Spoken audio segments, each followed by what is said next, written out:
Well, thank you very much for this opportunity, and let me start by expressing my condolences to His Highness Sheikh Nawaf Ahmad Al-Jabbar Al-Sabah, Emir of Kuwait and friendly people of Kuwait, on passing of humanity leader His Highness Emir Sheikh Sabah Al-Ahmad Al-Jabbar Al-Sabah.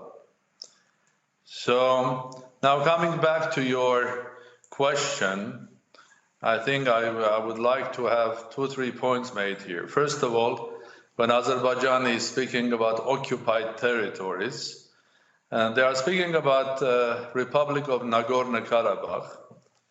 This is an area of historic Armenia that Armenians were living for centuries and thousands of years. It is only less than 70 years Joseph Stalin, the Soviet leader, gave that land to Azerbaijan. It became a part of Soviet Azerbaijan. Then with the end of Soviet Union, people of Nagorno-Karabakh, in that Soviet Republic, there were more than 85%, 90% Armenians living, always. So they declared their right to live freely in their own country and decide their own fate. So this is not an occupied territory, it's the Republic of Nagorno-Karabakh or Republic of Artsakh, for centuries and thousands of years of inhabited by Armenians. And what they were fighting for was for their independence and their human right of living freely. Now, what the Turkish army present in Azerbaijan, these are not stories. I think Turkey can support Azerbaijan as much as they like. I think as on a humanitarian basis, I would love to see countries supporting each other on education, science, technology, health. But when the Turkish army generals are present in Azerbaijan, missionaries or mercenaries from Syria hired by Turkish side are fighting on the side of Azerbaijan. Azerbaijan is using huge weaponry provided by Turkey and Turkish-made weaponry. And when the F-16 Turkish fighters are flying all over the border of Armenia and over Nagorno-Karabakh and trying to shoot even territory of Republic of Armenia, I think there is no excuse for that. This is clear interference in the life of people and their determination to live freely in Nagorno-Karabakh. And I think supporting Azerbaijan in this case means helping Azerbaijan or being involved in bloodshed instead of advising Azerbaijan and also talking to Armenia to restart negotiations. In fact, we have for 30 years or for 26 years, we have a wonderful platform which is created by OSCE, and it's led by the Minsk group co-chairs, by Russia, by France, by United States of America, and I do believe that there is only one way of resolving this issue, by negotiations. There is no way that Armenians in Nagorno-Karabakh will be defeated. There is no way the whole Armenian nation, both in Artsakh or Nagorno-Karabakh in Armenia and worldwide Armenian communities, will accept that, especially with the involvement of Turkey. We all remember 105 years ago, at the end of the Ottoman Empire, 1.5 million Armenians were slaughtered and the genocide of Armenians happened. So there is no way we'll allow this to happen again.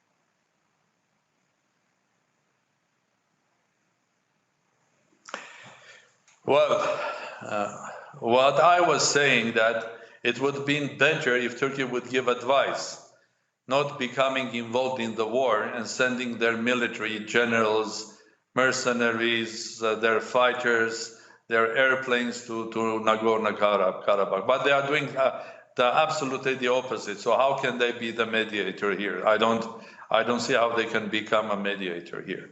Now, Turkey can invent or pretend that there are issues with Armenia. This is absolute nonsense that there are PKK fighters in Armenia. Absolute nonsense. There are also saying that Armenians are targeting the international oil and gas pipelines in Azerbaijan. Again, a nonsense. And let me just ask you from the point of view of pure logic. If Armenians had the intention of hitting a pipeline that is running from Baku to Ceyhan, why they didn't do that 20 years ago when this pipeline was in the process of being built, and with one or two shots this pipeline would never be there? So by shooting 20 years ago, they will stop Azerbaijan selling via Turkey to international community billions and billions of dollars of oil, and becoming rich and using that money, billions of dollars, and making their military stronger and buying arms from worldwide, and now shooting Armenians. So where is the logic? If we were a country that was ready to shoot the pipeline, we would have been done it 20 years ago. So Turkey can pretend or declare there are PKK fighters, Armenians want to hit the pipeline. These are all excuses to have their strong presence in Azerbaijan. And I think that strong presence of Turkish military in Azerbaijan is another increasing threat to Armenia.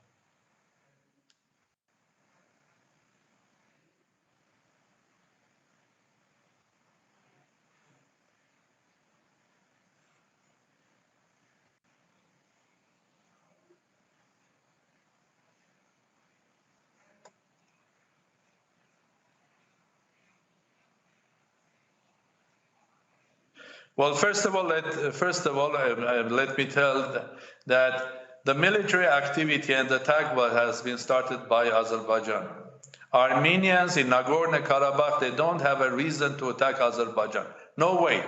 They are living in their independent republic.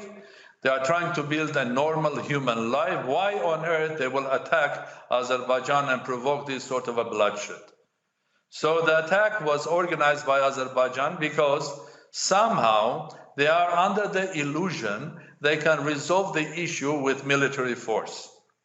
And I'm saying this is an illusion because I can confirm there is no way Armenian nation will allow to happen another genocide. So every Armenian will become a soldier, and they will help Nagorno-Karabakh Armenians to defend their homeland.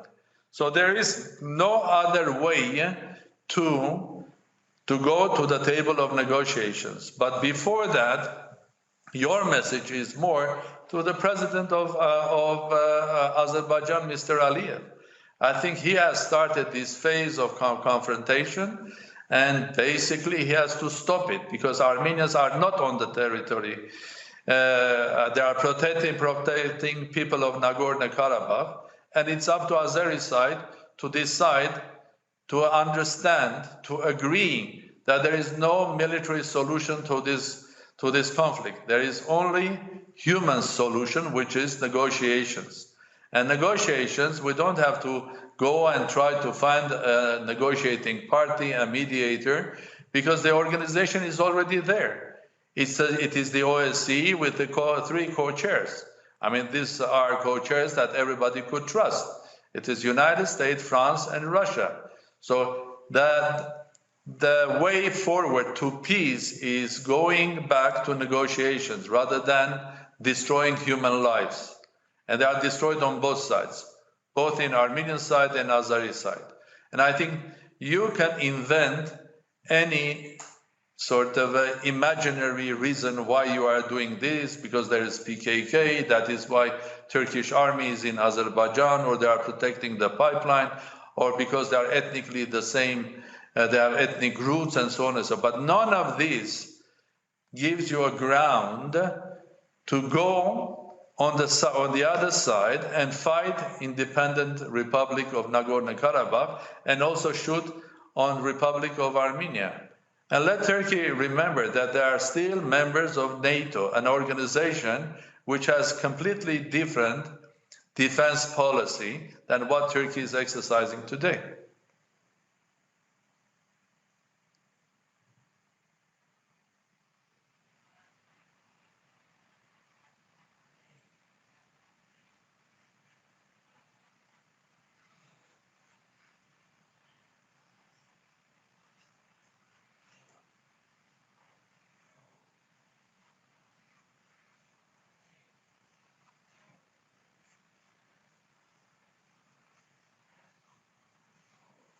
Well, I think we as Republic of Armenia, that is standing to protect and to help the rights, human rights of those who are living in Nagorno-Karabakh, Armenians in Republic of Nagorno-Karabakh, we are appealing to the world international community, to everybody. And when I say everybody, I mean everybody. And we are not like the Turkish side saying we will appeal to those who are ethnically close to us or religiously close to us. We live in a global environment, and we have to respect each other's faith, each other's religion, each other's ethnicity, and not be sort of making ourselves isolated or polarized on this or that subject. I think that's why we are appealing to all international communities, starting from United Nations, to our friends in Arabic world, to our friends in Islamic world, to our friends in Europe, to our friends in Asia, Africa, and United States, in America, that they have to exercise international pressure on Azerbaijan because they are the ones that have started this bloodshed. So they have to exercise pressure on Azerbaijan to stop the bloodshed. And we are speaking also to the co-chairs of the Minsk group. I mean, the government of Republic of Armenia, Prime Minister and Foreign Minister, they are in charge of running these negotiations, and they have been in touch with the leaders of those three countries, the co-chairs of the Minsk group, and we are hoping that international community, international pressure, OSCE, the Minsk group co-chairs will eventually exercise their right of putting pressure on the Azeri plus Turkish side, because now Turkey is openly supporting Azerbaijan or fighting with Azerbaijan to stop this and then return people back to the table of negotiations. I can assure you again, there is no way that Armenian people will allow that the rights of the people of Nagorno-Karabakh be destroyed. We will never allow another genocide on our land. So I will basically appeal to everybody, including to the Azeri side and the Turkish side. Let's stop this bloodshed, and let's return back to the table of negotiations.